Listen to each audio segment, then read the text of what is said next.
ಸರ್ಕಾರಿ ಕಚೇರಿಗಳ ಒಂದು ಹಳೆ ಸ್ಕ್ರ್ಯಾಪ್ ಸೇಲ್ ಅವ್ರನ್ನ ಮಾಡಿದಾರಂತೆ 8 ಕೋಟಿ ಲಾಭ ಬಂದಿದೆ ಅಂತ ಹೇಳ್ತಾ ಇದ್ದಾರೆ. ಸರ್ಕಾರಿ ಒಂದು ಶಾಲೆಗಳಲ್ಲಿರುವಂತಹ ಒಂದು ಹಳೆಯ ಒಂದು ವಸ್ತುಗಳೇನಿರುತ್ತೆ ಸ್ಕ್ರ್ಯಾಪ್ಗಳನ್ನು ಒಂದು ಸೇಲ್ ಮಾಡಿ 8 ಕೋಟಿ ಲಾಭ ಬಂದಿದೆ ಅಂತ ಹೇಳ್ತಾರೆ. ಎಲ್ಲ ಒಂದು ಸರ್ಕಾರಿ ಶಾಲೆಯ ಒಂದು ಕಚೇರಿಗಳು, ಸರ್ಕಾರಿ ಕಚೇರಿಗಳಲ್ಲಿ ಶಾಲೆ ಅಲ್ಲ, ಸರ್ಕಾರಿ ಕಚೇರಿಗಳಲ್ಲಿ ಉಳಿದಂತಹ ಒಂದು ಸ್ಕ್ರ್ಯಾಪ್ಗಳು ಹಳೆಯ ವಸ್ತುಗಳೇನಿರುತ್ತೆ ಅವೆಲ್ಲ ಕೂಡ ಸೇಲ್ ಮಾಡಿದಾರಂತೆ. ಹಾಳಾಗಿದ್ದಂತಹ ವಸ್ತುಗಳ ಮಾರಾಟ ಆಗಿದೆ. ಹಳೆ ವಸ್ತುವನ್ನು ಮಾರಿ ಸಿಕ್ಕ ಒಂದು ಆದಾಯ ಎಷ್ಟು ಅಂತ ನೋಡೋದಾದರೆ ಹೇಳ್ತಾ ಇದ್ದಾರೆ ಬರೋಬ್ಬರಿ 8 ಕೋಟಿ ರೂಪಾಯಿ ಬಂದಿದೆ, ಲಾಭ ಆಗಿದೆ ಸರ್ಕಾರಕ್ಕೆ ಅಂತ ಹೇಳ್ತಾ ಇರುವಂಥದ್ದು. ದೆಹಲಿಯಲ್ಲಿ ನಡೀತಾ ಇದೆಯಂತೆ ಸರ್ಕಾರಿ ಕಚೇರಿಗಳ ಒಂದು ಸ್ವಚ್ಛತಾ ಕಾರ್ಯ. ಹೀಗಾಗಿ ಎಲ್ಲ ಹಳೆಯ ಒಂದು ಪೇಪರ್, ಪ್ಲಾಸ್ಟಿಕ್, ಕಬ್ಬಿಣವನ್ನು ಸಂಗ್ರಹಿಸಿ ಗುಜರಿ ಅಂಗಡಿಗೆ ಹಾಕಿ ಮಾರಾಟವನ್ನು ಮಾಡಿದ್ದಾರೆ. ಸುಮಾರು ಟನ್ಗಳಷ್ಟು ಗುಜರಿ ಒಂದು ಸಿಕ್ಕಂತಹ ಒಂದು ಬೆನ್ನಲ್ಲಿ ಭಾರಿ ಆದಾಯ ಬಂದಿದೆ ಅಂತ ಹೇಳಲಾಗ್ತಾ ಇದೆ. ಹೀಗೆ ಕರ್ನಾಟಕದಲ್ಲೂ ಕೂಡ ಮಾಡಿದ್ರೆ ಚೆನ್ನಾಗಿರುತ್ತೆ ಅಂತ ನೆಟ್ಟಿಗರೆಲ್ಲರೂ ಹೇಳ್ತಾ ಇದ್ದಾರೆ. ಸರ್ಕಾರಿ ಕಚೇರಿಗಳಲ್ಲಿ ಇರುವಂತಹ ಒಂದು ಹಳೆಯ ವಸ್ತುಗಳು, ಕೆಲಸಕ್ಕೆ ಬರದೇ ಇರುವಂಥವು ಸ್ಕ್ರಾಪ್ ವಸ್ತುಗಳೇನಿದೆ ಅವೆಲ್ಲವನ್ನು ಕೂಡ ಮಾರಾಟ ಮಾಡಿರೋದ್ರಿಂದ ಸುಮಾರು 8 ಕೋಟಿ ತನಕ ಬಂದಿದೆ ಅಂತ ಹೇಳ್ತಾ ಇದೆ. ಕರ್ನಾಟಕದಲ್ಲಿ ಕೂಡ ಇದೇ ರೀತಿಯಾಗಿ ಸರ್ಕಾರಿ ಕಚೇರಿಗಳಲ್ಲಿ ಸಾಕಷ್ಟು ಉಪಯೋಗಕ್ಕೆ ಬರದೇ ಇರುವಂತಹ ವಸ್ತುಗಳಿದೆ, ಅದೇ ರೀತಿಯಾಗಿ ಮಾಡ್ರಿ ಅಂತ ಹೇಳ್ತಾ ಇದ್ದಾರೆ. 8 ಕೋಟಿ ರೂಪಾಯಿ ಆದಾಯ ಬಂದಿದೆ ಅಂತೆ ಈ ರೀತಿಯಾಗಿ ಮಾಡಿರೋದ್ರಿಂದ.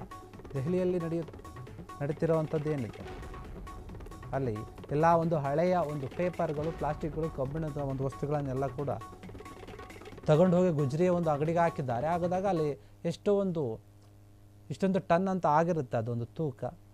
ಹೀಗಾಗಿ ಅದಕ್ಕೆ ಬಂದಿರುವಂತಹ ಒಂದು ದುಡ್ಡು ಕೂಡ ತುಂಬ ಜಾಸ್ತಿನೇ ಬಂದಿದೆ. 8 ಕೋಟಿ ರೂಪಾಯಿ ಬಂದಿದೆ ಅಂದರೆ ಅವರು ಎಷ್ಟು ವಸ್ತುಗಳನ್ನು ಕೊಟ್ಟಿದ್ದಾರೆ ಅಂತ ನಾವೇ ಅಂದಾಜು ಮಾಡಬೇಕಾಗುತ್ತೆ. ಅಲ್ಲಿರುವಂತಹ ಒಂದು ಉಪಯೋಗಕ್ಕೆ ಬಾರದೇ ಇರುವಂತಹ ವಸ್ತುಗಳು ಎಲ್ಲವನ್ನು ಕೂಡ ತೆಗೆದು ಹಾಕಿದ್ದಾರೆ. ಯಾಕೆ ಇವೆಲ್ಲ ಸುಮ್ಮನೆ ಖಾಲಿ ಇದೆ ಅಂತ ಹೇಳಿ ಸರ್ಕಾರ ಈ ರೀತಿಯಾಗಿ ಮಾಡಿದೆ. ಹೀಗಾಗಿ ಈ ರೀತಿಯಾಗಿ ಕರ್ನಾಟಕದಲ್ಲೂ ಕೂಡ ಸಾಕಷ್ಟು ಸರ್ಕಾರಿಯ ಒಂದು ಕಚೇರಿಗಳಲ್ಲಿ ಮತ್ತು ಕೆಲವೊಂದು ಶಾಲೆಗಳಲ್ಲಿ ಕೂಡ ಇರುತ್ತೆ. ಸರ್ಕಾರಿ ಕಚೇರಿಗಳಲ್ಲಿ, ಶಾಲೆಗಳು ಎಲ್ಲ ಕಡೆ ಕೂಡ ಇರುತ್ತೆ. ಸರ್ಕಾರಿ ಜಾಗಗಳಲ್ಲಿ ಇರುವಂತಹ ಬರೀ ಕಚೇರಿ ಅಂತ ನಾವು ತಗೊಳ್ಳೋದು ಬೇಡ ನೋಡಿ, ಸರ್ಕಾರಿ ಜಾಗಗಳಲ್ಲಿ ಎಲ್ಲೆಲ್ಲಿ ಇರುತ್ತೆ ಕಚೇರಿಗಳಲ್ಲಿ, ಜಾಗಗಳಲ್ಲಿ ಎಲ್ಲ ಉಪಯೋಗಕ್ಕೆ ಬರದೇ ಇರುವಂಥ ಯಾವ್ಯಾವ ವಸ್ತುಗಳಿರುತ್ತೆ ಅವೆಲ್ಲ ತೆಗೆದುಕೊಂಡು ಹೋಗಿ ಗುಜರಿಗೆ ಹಾಕಿದ್ರೆ ನಿಜಕ್ಕೂ ಕೂಡ ಆದಾಯ ಬರುತ್ತೆ. ಕಬ್ಬಿಣ, ಪ್ಲಾಸ್ಟಿಕ್, ಬೇರೆ ಬೇರೆ ವಸ್ತುಗಳು, ಪೇಪರ್ ಎಲ್ಲವೂ ಕೂಡ ಇರುತ್ತಲ್ಲ, ಅದನ್ನು ತಗೊಂಡೋಗಿ ಹಾಕಿದ ಗುಜರಿಗೆ ಸಾಕಷ್ಟು ಪ್ರಮಾಣದ ಆದಾಯ ಬರುತ್ತೆ. ಇಲ್ಲಿ 8 ಕೋಟಿ ಬಂದಿದೆ. ಕರ್ನಾಟಕದಲ್ಲಿರುವಂಥ ಒಂದು ಕಚೇರಿಗಳಲ್ಲಿರೋ ಎಲ್ಲವನ್ನು ತೆಗೆದುಕೊಂಡು ಅಲ್ಲಿ ಕೂಡ ಒಂದು ಸ್ವಲ್ಪ ದೊಡ್ಡ ಪ್ರಮಾಣದಲ್ಲೇ ಒಂದು ಆದಾಯ ಕೂಡ ಬರುತ್ತೆ. ಹೀಗಾಗಿ ನೀವು ಕೂಡ ಇದೇ ರೀತಿಯಾಗಿ ಮಾಡಿ ಅಂತ ನೆಟ್ಟಿಗರೆಲ್ಲರೂ ಕೂಡ ಕೇಳ್ಕೊಳ್ತಾ ಇದ್ದಾರೆ. ಕರ್ನಾಟಕ ಸರ್ಕಾರ ಇದರ ಬಗ್ಗೆ ಕೂಡ ಸ್ವಲ್ಪ ನೀವು ಗಮನ ಕೊಡಿ. ಬೇರೆ ಒಂದು ರಾಜ್ಯದಲ್ಲಿ ಆಗ್ತಾ ಇದೆ ಅಂದರೆ ಇಲ್ಲಿ ಯಾಕೆ ಸಾಧ್ಯ ಆಗಲ್ಲ, ನೀವು ಈ ರೀತಿಯಾದಂಥ ಒಂದು ಕೆಲಸವನ್ನು ಮಾಡಬಹುದು ಅಂತ ಹೇಳ್ತಾ ಇದ್ದಾರೆ ನೆಟ್ಟಿಗರೆಲ್ಲ ಕೂಡ. ದೆಹಲಿಯಲ್ಲಿ ಸರ್ಕಾರಿ ಕಚೇರಿಗಳ ಒಂದು ಸ್ವಚ್ಛತಾ ಕಾರ್ಯ ನಡೆದಿದೆ. ಆ ಕಾರ್ಯ ನಡೆದಾಗ ಉಳಿದಂತಹ ವಸ್ತುಗಳನ್ನು ತೆಗೆದುಕೊಂಡು ಹೋಗಿ ಇವರು ಹಾಕಿದ್ದಾರೆ. ಆದಾಗ ಈ ರೀತಿಯಾದಂಥ ಒಂದು 8 ಕೋಟಿ ರೂಪಾಯಿ ಮೌಲ್ಯದ ಒಂದು ದುಡ್ಡು ಬಂದಿದೆ ಬರೀ ಕೆಲಸಕ್ಕೆ ಬಾರದೇ ಇರುವಂಥ ಒಂದು ವಸ್ತುಗಳಿಂದ ಅಂತ ಹೇಳ್ತಾ ಇರುವಂಥದ್ದು. ಇದು ಬೇರೆ ಬೇರೆ ರಾಜ್ಯಗಳು ಕೂಡ ಅವರು ಕೂಡ ಯೋಚನೆ ಮಾಡಬೇಕು. ಯಾಕಂದರೆ ನೋಡಿ, ಈ ರೀತಿಯಾಗಿ ಮಾಡೋದ್ರಿಂದ ಬೇಕಿಲ್ಲದೆ ಇರುವಂಥ ವಸ್ತುಗಳನ್ನು ಹೊರಗೆ ಹಾಕ್ದಂತೆ ಆಗುತ್ತೆ, ಕಚೇರಿಯನ್ನು ಸ್ವಚ್ಛ ಮಾಡೋ ಥರನೂ ಆಗುತ್ತೆ. ಮತ್ತು ಸುಮ್ಮನೆ ಈ ಒಂದು ಬೇಕಿಲ್ಲದೆ ಇರೋ ವಸ್ತುಗಳೆಲ್ಲ ಜಾಗ ಏನು ಹಿಡ್ಕೊಂಡಿರುತ್ತೆ ಆ ಜಾಗ ಕೂಡ ಖಾಲಿ ಆಗುತ್ತೆ, ನಾವು ಬೇರೆ ವಸ್ತುಗಳನ್ನು ಇಟ್ಕೋಬೋದು. ಈ ರೀತಿಯಾದಂಥ ಒಂದು ಎಲ್ಲ ಅನುಕೂಲ ಕೂಡ ಆಗುತ್ತೆ.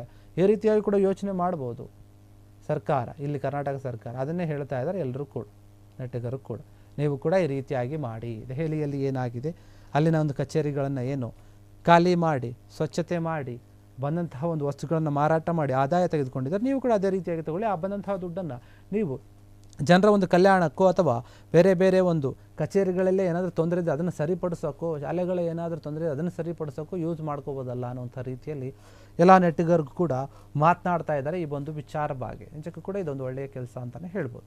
ಕ್ಷಣ ಕ್ಷಣದ ಸುದ್ದಿಗಳಿಗಾಗಿ ಫ್ರೀಡಂ ಟಿವಿ ಸಬ್ಸ್ಕ್ರೈಬ್ ಮಾಡಿ, ಲೈಕ್ ಮಾಡಿ ಹಾಗೂ ಫಾಲೋ ಮಾಡಿ. ಹೊಸ ಸುದ್ದಿಗಳ ನೋಟಿಫಿಕೇಶನ್ಗಾಗಿ ಬೆಲ್ ಐಕಾನ್ ಮೇಲೆ ಕ್ಲಿಕ್ ಮಾಡಿ.